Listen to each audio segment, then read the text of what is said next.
ಪೂಜಾರ್ ಅಂತವ್ರದ್ದು ರೈತ ಸಂಘಕ್ಕೆ ಒಂದು ಹೊಸ ರೂಪ ಕೊಡುವಂಥ ಪ್ರಯತ್ನ ಮಾಡ್ತಾ ಇದ್ದಾರೆ. ರೈತರ ಒಂದು ಮಟ್ಟಕ್ಕೆ ಒಯ್ಯುವಂಥ ಪ್ರಯತ್ನ ಮಾಡ್ತಾ ಇದ್ದಾರೆ. ಇದು ಆಗಬೇಕಾಗಿತ್ತು, ಭಾಳ ವರ್ಷಗಳಿಂದ ಆಗಬೇಕಾಗಿತ್ತು. ಇದು ಆಗಿಲ್ಲ ಇಲ್ಲಿವರೆಗೆ. ಕಾರಣ ಏನಪ್ಪ ಅಂದ್ರೆ ನಮ್ಮಲ್ಲೇ ಅಜ್ಞಾನ, ನಮ್ಮಲ್ಲೇ ಜಾತೀಯತೆ, ನಮ್ಮಲ್ಲೇ ಮತಾಂಧತೆ, ಇವುಗಳಿಂದಾಗಿ ನಾವು ಒಂದಾಗುವುದು ಇಲ್ಲಿ ಸಾಧ್ಯನೇ ಇಲ್ಲ ಏನೋ ಅನ್ನುವಂಥ ವಾತಾವರಣ ಅದ. ಹೀಗೆ ಒಬ್ಬ ಹಿರಿಯರ ಜೊತೆಗೆ ಮಾತಾಡ್ತಾ ಇದ್ದೆ ನಾನು, ಒಬ್ಬ ಸೀನಿಯರ್ಸ್ ರೈತರ ಜೊತೆಗೆ, ಒಬ್ಬ ಪ್ರಗತಿಪರ ರೈತರು, ಹೆಸರು ಹೇಳಿಕೆ ಇಷ್ಟಪಡೋದಿರಲಿಲ್ಲ. ಅವ್ರು ಸಹಜವಾಗಿ ಇಂಥ ಒಂದು ಪ್ರಯತ್ನವನ್ನು ರೈತ ಸಂಘಟನೆ ಮಾಡುವಲ್ಲಿ ನಾವು ಮಾಡಿದ್ದೀವಿ ರೀ, ಆದರೆ ನಮ್ಮಲ್ಲಿ ಒಗ್ಗಟ್ಟು ಬರಲಿಕ್ಕೆ ಆಗ್ತಾಯಿಲ್ಲ ಅನ್ನೋಂಥ ನೋವಿನ ಮಾತನ್ನು ಅವ್ರು ಹೇಳಿದ್ರು. ಅಲ್ಲಲ್ಲಿ ನಾವು ಸಂಘಟನೆ ಮಾಡಿಕೊಂಡು ಕೇವಲ ನಮ್ಮ ಕೆಲವು ಬೇಡಿಕೆಗಳಿಗೆ ಹೋರಾಟ ಮಾಡ್ತಾ ಇದ್ದೀವಿ. ನಮ್ಮ ಬೆಲೆ ಹೆಚ್ಚು ಮಾಡಿಸ್ರಿ, ನಮ್ಮ ಇದನ್ನು ಮಾಡಿರಿ, ಅನುಕೂಲ ಮಾಡಿರಿ ಅಂತ ಹೇಳ್ತಾ ಇದ್ದೀವಿ. ಆದ್ರೆ ಬೆಂಬಲ ಬೆಲೆಗಾಗಿ ನಾವು ಇದು ಬೆಂಬಲ ಬೆಲೆ ನಮ್ಗೆ ಪಡೆಯೋಕ್ಕಾಗ್ತಾಯಿಲ್ಲ.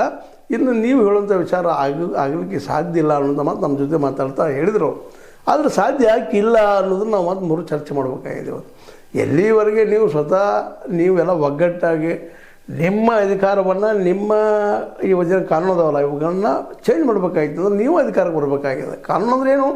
ಮಾರ್ಕೆಟ್, ಆರ್ಥಿಕ ಸಮಾನತೆ ಬರಬೇಕಾಗಿದೆ. ಆರ್ಥಿಕ ಸಮಾನತೆ ಇವತ್ತು ನೋಡಿರಿ, ಒಂದು ಸೂಕ್ಷ್ಮ ಒಂದು ಸಣ್ಣ ಪ್ರಶ್ನೆ ಮಾಡ್ತೀನಿ.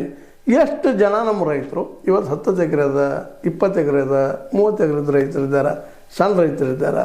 ಇವರು ದೊಡ್ಡ ರೈತರನ್ನು ಕೇಳ್ತಾ ಇದ್ದೀನಿ ನಾನು ನಿಮಗೆ. ಪ್ರಾಮಾಣಿಕವಾಗಿ ನೀವು ಹೇಳ್ಬೇಕಾಗಿದ್ದೀನಿ ಅಂದರೆ ಎಷ್ಟರ ಮಟ್ಟಿಗೆ ನಿಮ್ಮಲ್ಲೇ ಎಷ್ಟು ಜನ 100ರಲ್ಲಿ ಎಷ್ಟು ಜನ ವಿಮಾನ ನೋಡಿದ್ರಿ, ವಿಮಾನ ಹತ್ತಿದಿರಿ ಅನ್ನುವಂಥದ್ದು. ಕಾರಣ ಏನಪ್ಪ ಅಂತಂದ್ರೆ ಇಲ್ಲಿ ಇನ್ಕಮ್ ಬರಲಿಕ್ಕೆ ಸಾಧ್ಯ ಇಲ್ಲ. ನಿಮ್ಮದು ಸಾಲ ಹರಿದ್ರೊಳಗೆ ವರ್ಷದ ಗಂಟು ತುಂಬಬೇಕು, ಆಮೇಲೆ ಗಂಟು ತುಂಬಿದ ಮೇಲೆ ಏನಪ್ಪ ಅಂತಂದ್ರೆ ಗಂಟು ತುಂಬಕ್ಕೆ ಸಾಧ್ಯ ಆಗೋದಿಲ್ಲ. ಬಡ್ಜೆಟ್ ತುಂಬಿ ರೆನ್ಯೂವಲ್ ಮಾಡ್ಕೊಂಡು ಹೋಗುವಂಥ ವ್ಯವಸ್ಥೆ ಇಲ್ಲಿ ಆಗಿಬಿಟ್ಟದ. ಹೀಗಾಗಿ ರೈತಂತೆ ಆಯಿತು, ತಾನು ಉಂಡಿದ್ದು ಹುಟ್ಟಿದ್ದು ಆಯಿತು. ಮತ್ತು ಈಗಾಗಲೇ ಗೊತ್ತಿದ್ದು ಮಾತು ಅದ, ದಿನಕ್ಕೆ 27 ರೂಪಾಯಿ ಪಗಾರ ಬೀಳ್ತದೆ ಅಂತೇಳಿ ಹೇಳ್ತಾರೆ ಸೆಂಟ್ರಲ್ ಗೌರ್ಮೆಂಟ್. ಇವನ್ ಪಾರ್ಲಿಮೆಂಟ್ದಲ್ಲಿ ಮಾತಾಡಿದ್ದಾರೆ. ಆದರೆ ಅವ್ರನ್ನ ಒಗ್ಗಟ್ಟು ತರಬೇಕು ಅನ್ನೋಂಥ ಪ್ರಯತ್ನ ಸರ್ಕಾರಗಳಂತೆ ಮಾಡೋದಿಲ್ಲ. ಯಾಕಂದ್ರೆ ಅವೆಲ್ಲನೂ ಇವತ್ತು ಪಾರ್ಟಿಗಳ ಆಧಾರ ಮೇಲೆ, ಪಾರ್ಟಿ ಫಂಡ್ ಮೇಲೆ ನಿಂತಿದ್ದರಿಂದಾಗೆ ಅವ್ರು ತಮ್ಮ ಪಾರ್ಟಿ ಫಂಡ್ ವಿಚಾರ ಮಾಡ್ತಾರೆ ವಿನಃ ನಮ್ಮ ಬಗ್ಗೆ